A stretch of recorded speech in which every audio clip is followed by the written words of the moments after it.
नमस्कार. सध्या आपण सांगलीतील राम मंदिर चौकामध्ये उभे आहोत आणि पाठीमागे आपण पाहू शकताय.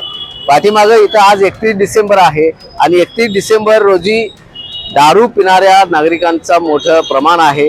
31 डिसेंबर हा वर्षाचा शेवटचा दिवस आहे आणि तो दारू आणि मटण खाऊन साजरा करण्याची एक प्रथाच समाजामध्ये पडलेली आहे.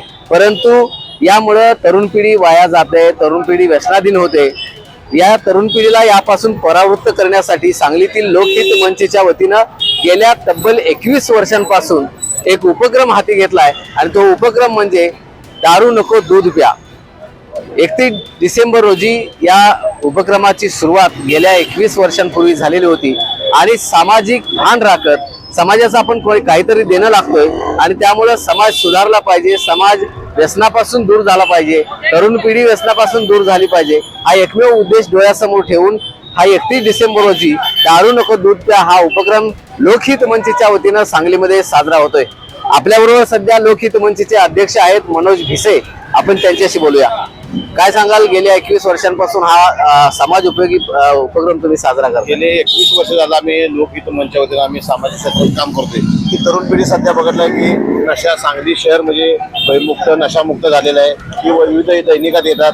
त्या संदर्भात आम्ही गेले 21 वर्ष झालं लोकहित मंचच्या वतीने सातत्यानं दारू नका दूध प्या हा उपक्रम होतो की तरुण पिढी पूर्णपणे व्यसनाधीन झालेली आहे, बरबाद झालेले आहे. की बघताय सांगली शहर आता काय परिस्थिती सांगली शहराची त्याचा बोध घ्यावा म्हणून आम्ही ही जी व्यसनाधीन झालेले तरुण आहेत, जी अनेक नागरिक आहेत, त्यांना आम्ही आवाहन करतोय की तुम्ही व्यसनापासून दूर राहा आणि दारू नका दूध प्या हा कार्यक्रम आम्ही इथं सांगलीत लोकहित मंचच्या वतीने आयोजित केलेला आहे आणि त्याचा उद्धत प्रतिसाद लाभलेला आहे. किती नागरिकाच्या मागे आहेत की तरुणांना संदेश एखाद्या लोकहित मंचच्या वतीनं की सांगलीच्या नागरिकांनी की तरुणापासून व्यसनापासून तुम्ही दूर राहा असा आमचा एक संदेश आहे.